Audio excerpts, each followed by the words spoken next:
hidupnya. Sebagai gambaran bahwa tujuan dari hijrah adalah mendirikan darul hasanah, negeri yang baik. Wala ajrul akhirati akbar, tapi pahala di akhirat nanti jauh lebih besar. Jadi jangan dengan hati patah hati atau putus asa atau kecil hati kamu yang hijrah. Kamu akan mendapat tempat memperoleh negeri di mana kamu akan menjadi bangsa, menjadi umat yang gagah perwira, yang teguh.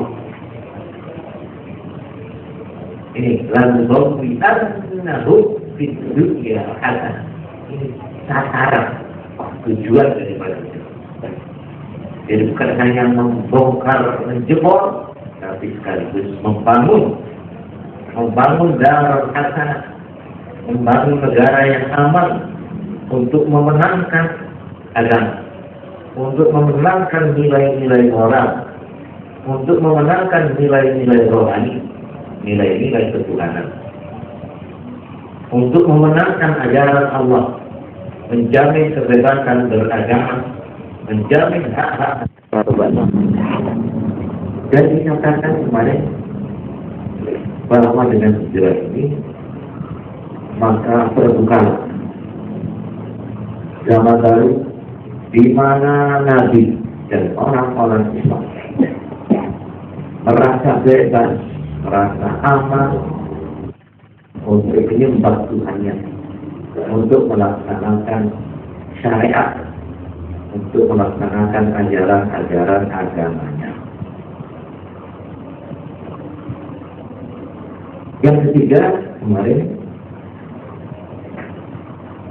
diuraikan bahwa hijrah adalah permulaan di mana umat Islam mulai atau pertama kalinya mendirikan masjid. Malahan bisa dikatakan dengan didirikan masjid berarti hijrah adalah permulaan dari terlaksananya salat jamaah, bukan saja tapi juga terlaksananya salat Jumat yang sebelum hijrah tidak pernah diberi kesempatan, dilarang oleh pemerintah atau oleh orang kafir Quraisy kafir Mekah. Karena itulah maka hijrah ini di dalam misinya atau fungsinya itu sebagai zaman pemisah antara masyarakat lama yang disebut masyarakat jahiliyah dan masyarakat baru, masyarakat Islamiyah. Yang disebut jahiliyah yaitu masyarakat yang tidak mengenal nilai-nilai rohani, nilai-nilai moral, nilai-nilai ketuhanan, nilai-nilai agama. Itu jahiliyah. Atau dengan bahasa sekarang disebut masyarakat yang memakai hukum rimba, hukum hutang, hukum rimba, di mana yang kuat menjadi, di mana yang lemah injak-injak. Bukan saja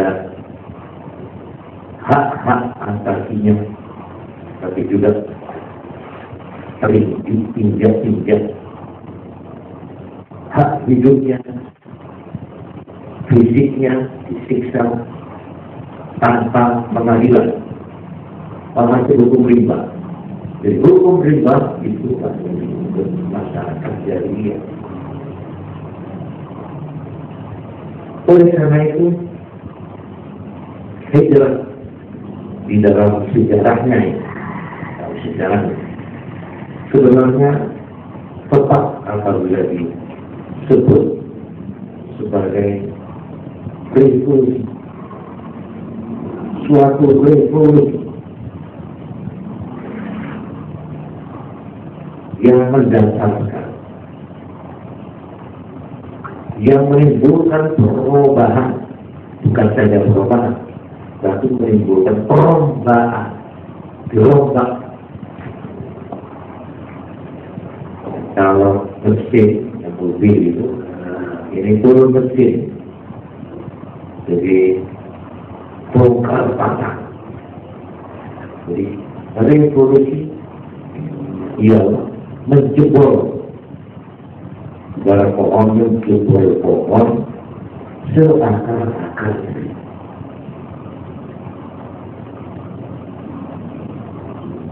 Dalam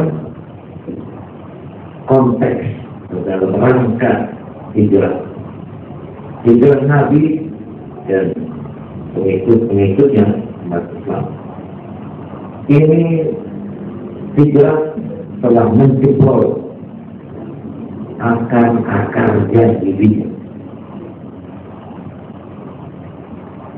Ini segi atau sisi yang satu, menjebol. Tapi revolusi itu tidak hanya menjebol, merusak, menghancurkan, tapi juga sekaligus mengganti, membina, membangun dunia baru. Itulah revolusi. Revolusi itu menghancurkan yang lama, membangun yang baru. Itu revolusi. Menghancurkan ini tidak sekedar kulitnya, daun-daunnya, dahan-dahannya, tapi seakar-akarnya pun dijebol. Nah, itu baru disebut revolusi. Maka tepatlah kalau hijrah ini, peristiwa hijrah ini disebut sebuah revolusi. Revolusi membongkar akar-akar masyarakat jahiliyah yang menggunakan hukum riba itu untuk diganti, dirombak, untuk dibina masyarakat baru yang bersindi kepada hukum yang berasal dari Tuhan, hukum yang melindungi hak-hak asasi dari manusia.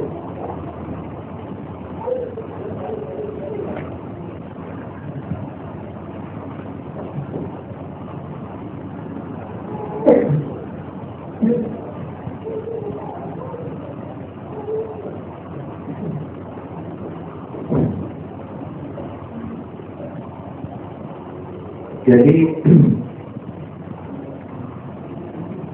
di dalam sebuah ayat ini terkandung surat An-Nisa, wa may yuhajir fi sabilillah yajid fil ardi muraghman katsiran wasa'a. Wa man yuhajir, siapa yang melakukan hijrah fi sabilillah, di dalam jalan Allah, demi cita-cita menyelamatkan agama, yajid fil ardi, maka ia akan menemukan, yajid fil ardi, di bumi yang baru, yaitu di Madinah, muraghman katsiran,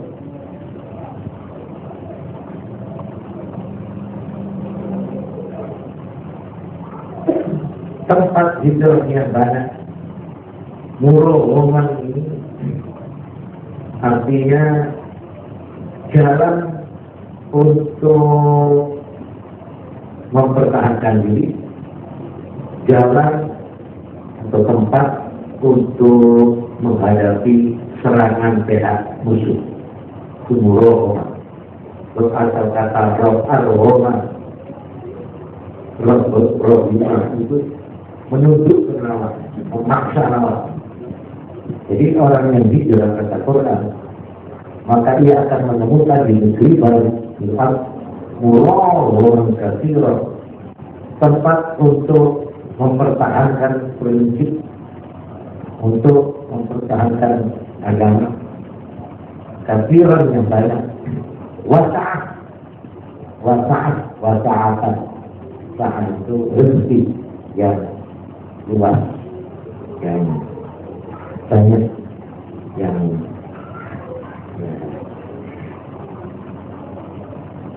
jadi artinya di sini sudah disinggung bahwa tujuan hijrah ini bukan lari, bukan ngungsi, bukan. Jadi kalau ada orang menerangkan Nabi hijrah, umat Islam hijrah, lalu diterjemahkan dengan kata-kata mengungsi, apalagi melarikan diri, berbirit-birit, menghina. Bukan saja menghina, menunjukkan orang itu tidak ngerti apa-apa. Hijrah bukan mengungsi, hijrah bukan melarikan diri dari medan perjuangan, bukan. Karena itu hijrah ini lebih baik diterjemahkan mengalihkan medan perjuangan, memindahkan markas perjuangan. Kalau tadinya Islam sentralnya Mekah, pusatnya, kantornya, markas besarnya itu di Mekah, sekarang markas itu dipindah ke Madinah. Ini hijrah ini merupakan strategi baru, strategi perjuangan dan sekaligus taktik perjuangan Islam. Jangan diartikan hijrah itu lari ketakutan atau lari menyelamatkan diri. Sekaligus di situ juga terkandung arti itu, karena memang di Mekah tidak ada kebebasan, tapi bukan karena takut atau ketakutan, justru karena di tempat yang baru itu umat Islam mempunyai kesempatan untuk menyusun kekuatannya, untuk membenahi diri. Karena itu pertama kali yang dilakukan Nabi begitu hijrah adalah membuat yang selama ini, yaitu selama 15 atau 13 tahunan waktu di Mekah. Mereka itu kalau sebenarnya sendiri dituduh dengan sembunyi-sembunyi, tapi setelah hijrah dengan mendirikan masjid ini, maka Nabi tiap waktu ngimami sendiri, dan tiap waktu umat Islam yang masih puluhan dan sampai ratusan ribu, puluhan saja, artinya ya 100 atau berapa, ya ratusan. Itu tiap waktu berkumpul di masjid, di mana mereka itu bertatap muka dengan Nabi. Betapa bergeloranya, atau betapa terharunya, betapa terikatnya perasaan seluruh sahabat dengan Nabi, yang setiap kali melihat wajahnya, yang setiap 5 waktu mereka itu makmur di belakang Nabi. Dan yang perlu dicatat, selesai sembahyang mesti, boleh dikatakan mesti, dari Nabi itu memberikan pengajian. Nah, ini yang diteruskan oleh ulama-ulama. Ada lagi yang membuat istilah kuliah subuh, itu sebenarnya menirukan dengan Nabi. Dan Nabi itu habis baik subuh memberikan jauh-jauh hadis-hadis